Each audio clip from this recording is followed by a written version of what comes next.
to Gunpowder Fiction and Plot. I'm Scott. I'm Nelle. And today we're going to do our... What month are we up to? May? May TBR. When did moly. that happen? Bloody hell. Yeah. May is the month where the Asian Readathon happens. It's hosted by Cindy at Reads with Cindy and by Ali at Mrs. Dunn Reads. It's a great chance to read Asian books. But also, what else is going on? We've got Books for the Brave is also going on, which is hosted by three people. It's hosted by Victoria at What Victoria Reads, by Lianne at a literary division, and by Emma at Drinking by My Shelf. And then there is also a read-along, the Odd Readalong, hosted by Marissa at Blatantly Bookish and Katie at Books and Things. So that's all the shout outs for all the YouTubers. I think that's the end of our video. That's it. Thankfully these aren't timed. I'm going first. I'm going to tell you my TBR first. I'm going to blame Katie for the fact that a couple of these are hangovers from last month because I distracted. Ordered because of a video Katie from Books and Things. I never remember people's channel names. Made about Natasha Pulley. I ordered this one and it arrived, and so I read it immediately. And it's the watchmaker of Fittigree Street. I'm not sure. It's amazing, and I'm glad I did, but it basically derailed my plans for April. So, in May, we're going to finish Gogol Dead Souls and Never Let Me Go. Yeah, Gogol's our book club book. Gogol's also our book club book, and a book that intimidates me, 4 Books of the Brave. Yep. And Never Let Me Go is my NH or S prompt. It's got N in the title and H and S in the author's name. And Katsuro Isaguro is also Japanese, so I could count that for Asian month as well. I am also continuing with my Margaret Atwood challenge. So I have, in order to stay on track to read all the Atwood in a year, I have the last book in the Man Adams series, as well as my first foray into Margaret Atwood's short stories, which is Bluebeard's Egg. I haven't read any of her short stories before, so I'm a bit excited about that because I think they're a really easy way to knock over reading because they can fit in smaller fractions of time, I guess. You can do a short story a day or something. I can do a short story every time I wee. I'm not sure you should be saying that on the channel. I do wee more often than that. Nobody's going to want to borrow books from you now. Good! I'm not sharing. So I'm missing a prompt for Books of the Brave. With a brave main character. Oh, I was going to count the last of the Man Adams series for that prompt as well, because they're all brave. They're all very, very brave. And then we get into Asian month proper. So I have got the Ishiguro book, which I wasn't really intending to count towards Asian month. And I haven't really decided which of these... Why not? He's Asian. It didn't occur to me, really, to be honest. But I guess it does count. I have a selection of books, although I'm only holding one. And I'm basically going to try and read as many of them as I can. And I'm going to figure out which ones line up to which prompts as I go, because I have no idea how many of these I'm going to get through. I've definitely set myself a stretch target. I've got The Farm by Joanne Ramos, who is from the Philippines. I didn't know this had arrived yet. I'm very excited about I'm very excited about this book. This book seems really exciting to me. It is dystopia plus. It sounds gritty and horrible. I'm excited.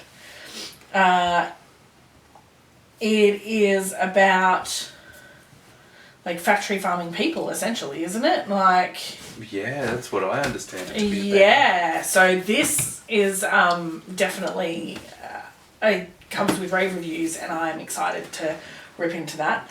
But these will be decided on whether they arrive in time as to which ones I read. But I have ordered Little Fires Everywhere, which everyone is doing as a read along as part of. It's an optional part of the Asian month. So if that arrives in time, I will definitely be participating in that.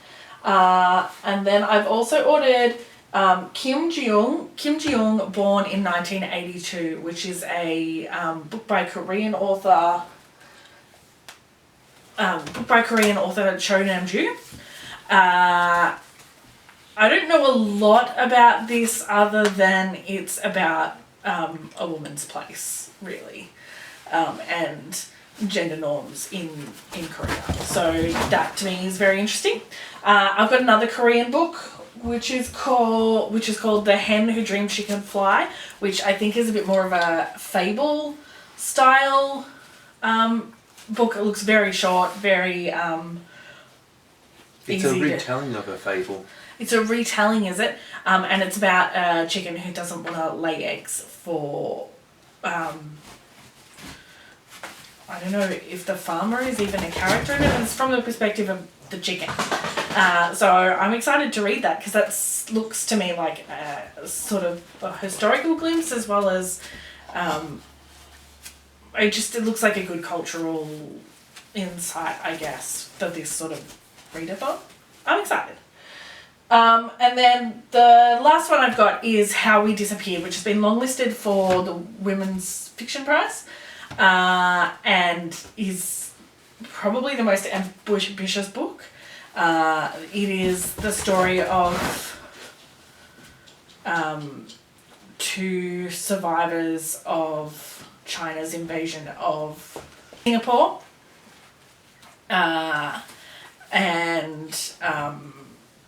their various stories and how they intertwine, and looks like a very accomplished first novel. So I'm excited to read that. And that's me and my 8,000 books that I probably won't get through half of, but that's my aim. You've got 8,000 books. I mean, you'll get yours done. I literally have to write a list. I will not get this done. There is no way I will get this done. So I've approached this with the aim of reading as many books. I'll get my language right. It's not like we are dealing with people that read books. I'm making a big TBR, and I'm going to fail this TBR, but I'm going to get as close to finishing it as possible. That's the aim. So I've got what I call housekeeping books, which aren't part of the readathon. I will also be reading Dead Souls by Gogol, which is our book club book. Got to read the book club book. I am going to continue with the Wheel of Time series. I'm up to the 6th book in the Wheel of Time series, which I didn't write the name down. I just wrote Wheel of Time 6. I think it's called The Fires of Heaven. But I might put a little thing up here pointing out that that's actually book 8 or something. Nelle announced about a week and a bit ago that she is planning on reading all of Margaret Atwood and asked if anybody would like to join in. I would like to have read all of Margaret Atwood. I am going to support my lovely wife. Oh, that's nice of you. You've got to have one channel doing it with you, so I thought I could do that. It's not quite as nepotistic as doing it with yourself, but it's pretty close. So I'm going to read The Year of the Flood, which is the 2nd book in the Mad Adams trilogy, after Oryx and Crake. I read Oryx and Crake earlier this year and it was brilliant. I've got all my Asian books. So I too have got The Farm Down by Joanna Ramos, Filipino author. We've already discussed that. The Lost Girl, My Story by Nadia Murad. This is an Iraqi girl and it's a memoir of her time in Iraq. So it just sounds like a bit of education about what that culture is like, and of course Iraq has been in the news for the past 50 years with all sorts of horrible things happening there. Saddam Hussein, the Taliban, ISIS, you know. So I have no idea what sort of brutal things will happen, but I'm sure there'll be something brutal. A book that I have had on my TBR for ages, and I thought this is a great chance to read it, is Khaled Hussein's A Thousand Splendid Suns. I read The Kite Runner. The Kite Runner, that's the one. I liked The Kite Runner. It wasn't my favourite book, but I liked it, so I immediately went out and got A Thousand Splendid Suns, and then it's just sat there for over 12 months. So we'll remedy that. Last month I had The God of Small Things by Andrew... I can't say these names. By Arundhati Roy on my TBR. I have failed that, and I have kept that on my TBR to read this month. And that is an Indian author, if you're wondering, and that comes very highly recommended from people like the Booker Prize. I don't think the Booker Prize is a person. Really? Yeah. Alright. Then I've got down Little Fires Everywhere by Celeste Nun. This one is one that I may not get to, but I put it down there because, who knows, stretch targets. Every month I have to read the book on my TBR that has been there the longest. And it just so happens that is The Satanic Verses by Salman Rushdie, who is an Indian author. And I thought, perfect. I did not set that up deliberately. That just happened. That was really nice. I would like to read The Buried Giant by Kasur Ushiguro. Ushiguro is... you've got an Ushiguro on your list too, which was Never Let Me Go. Never Let Me Go was my second favourite book of 2019. I quite like Ishiguro, and I have been meaning to read The Buried Giant since I read Never Let Me Go. Actually, it's another one that I've immediately finished one book, put a new book on my TBR, and not got to it, which is a real shame because Ishiguro is brilliant. Well, you get to it now. Yes. One of Nelle's favourite authors is Michael Ondaatje. He is Sri Lankan. I feel like this is maybe cheating for the Asian book tag because I feel like he's maybe a white man living in Sri Lanka and maybe that doesn't count, but at the same time... he was born there. I think that Cindy's been really good about letting the rules mean that you can have an Asian character centered or it's written by an Asian author, and I guess if they're born in Asia, they're theoretically Asian, not necessarily Asian ethnicity. I'm not here to judge people on their race, you know. If you say you're Sri Lankan, you're Sri Lankan. If you say you're whatever, you're whatever. I think it's really rude to say you're too white to be a black nationality. That's just racist in a really bizarre way. That happens all the time. Got The Joy Luck Club by Amy Tan on my list. And then I've got The Poppy Wars by R.F. Kuang. That's not how you pronounce her last name. That one really intrigues me. That's like a fantasy based in feudal China. It seems to be this bizarre cross of historical fiction and fantasy and dystopian and like revolution. So, sounds awesome. Yeah, it's got some good reviews. Then a short book that everybody has. I've got a little star next to this. The Empress of Salt and Fortune. Oh, I've got that arriving too. That could possibly end up on my list. Yeah. Depending on what books arrive when, with the virus and all. Well, that's my little star because I am planning on borrowing your book and reading it. I haven't actually asked yet, but sorry, it's got to arrive and I've got to not be reading it. Yeah, but it's quite a short book. So if anybody wants to participate in Asian Readathon and they want a short book, The Empress of Salt and Fortune by, how would you pronounce it? Nuki Vo. But you're supposed to take your recommendations from Asian people, not from Scott. Oh, but you're supposed to read Asian books, so I don't know. One of the prompts is to get a recommendation from an Asian person, and I think what I'm going to do is I'm going to have whatever books I have, and I'm going to have Emily pick one. Yeah, John is Korean. He's an orphan or something, and he moved over here. He was adopted by Australian parents. And therefore his kids are half Korean, half Australian, and they are either identify as Asian or as white. It's quite funny. They're beautiful and amazing and the best kids in the world. So Nelle's going to get her recommendation from the youngest one. Who is that many. I don't know how she's going to do it on lockdown. You got to do like a voice. Yeah, she video calls me all the time. It's her favourite thing to do. Oh, really? That's cute. I got a message from her the other day, a voice message saying, Scott, I just want you to know I really like cupcakes.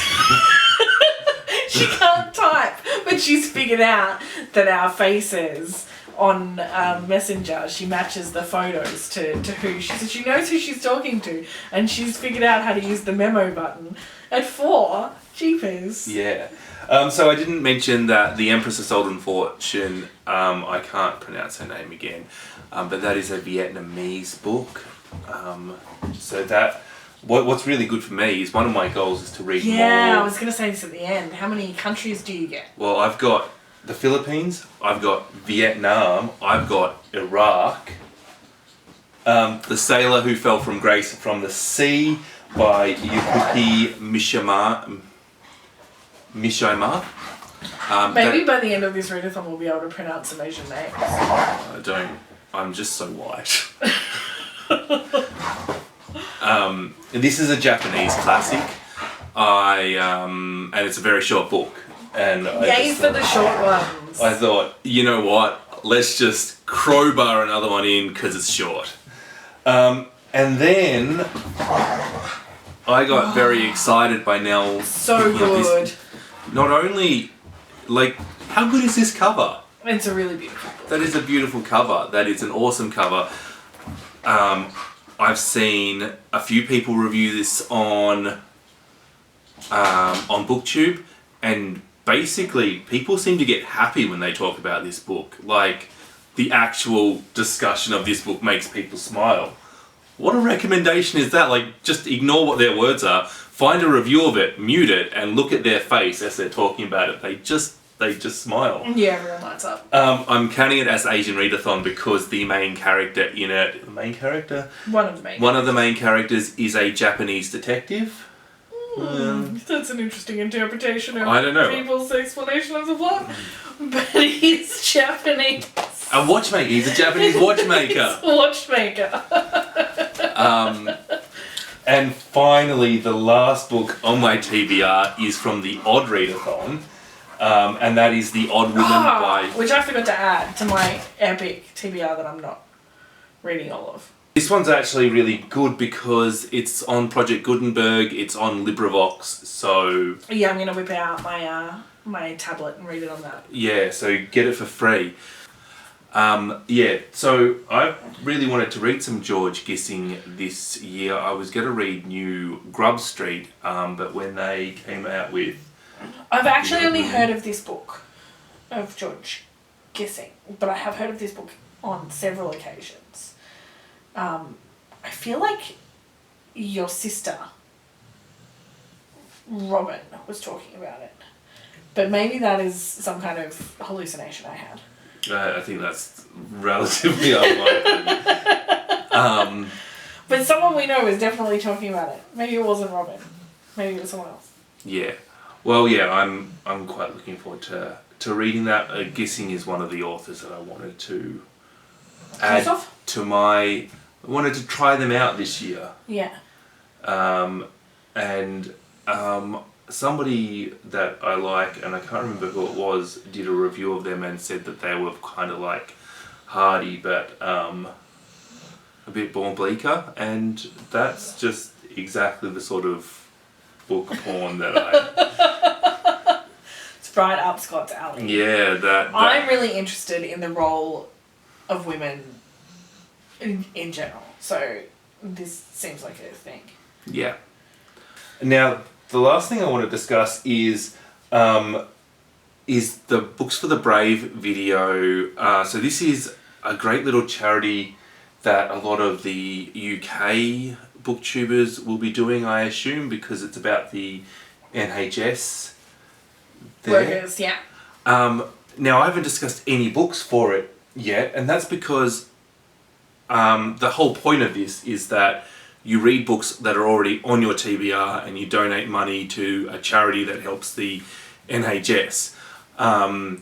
So we've decided that we will do that and donate money to that charity, but we also thought, because we're Australian and it's a bit strange, it's a bit weird to donate money to another country. It's not. It's not. But it is when every country, like our country is...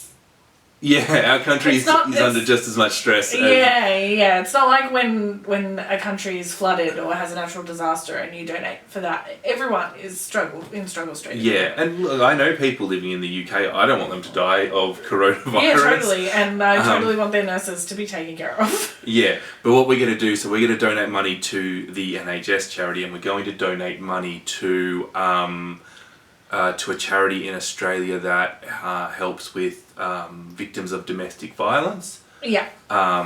Under the isolation and quarantine rules, domestic violence has gone up, which is terrible. So we're going to donate money to a charity to help deal with the victims of that. So women have somewhere safe to go. Yeah, and not just women, like gay men are constantly bashed by... Not all of them. You said that so weirdly. I mean that gay... Statistics are very high. Statistically, gay men are just as likely to be... in an abusive relationship as women. Yeah. Yeah. So anyway, what I'm counting... So the prompts for this is a book that intimidates you. Well, I have been intimidated by the satanic verses because I've read Midnight's Children by Salman Rushdie, and I feel like I have a right to be intimidated by everything that man writes. Mm-hmm. Books with an NH or an S in the title or the author's name. Again, if I pick the Satanic Verses by Salman Rushdie, you'll see there's an N and an H. And finally, books with a brave main character. So again, I'm going to pick the Satanic Verses by Salman Rushdie, because that's about people who have a plane crash, I hear, and what they experience after the plane crash. So I assume there's going to be somebody brave in that, but also it's a bit of a weird prompt because I haven't read these books yet, so... So you're not sure? Yeah, like somebody might be... And that's how I feel about a lot of the prompts for Asian Reading Month. Well, I've sort of ignored the prompts for Asian Reading Month and just read as many Asian books as possible. Which I think is within the spirit, and I definitely think that when we do our wrap-up, I'll be able to identify which book belongs with which prompt. But I have such a wide selection, and I'm not sure which ones are going to arrive, and which ones I'm going to read, and which ones I'm not going to read, and which ones are just going to get added to the TBR.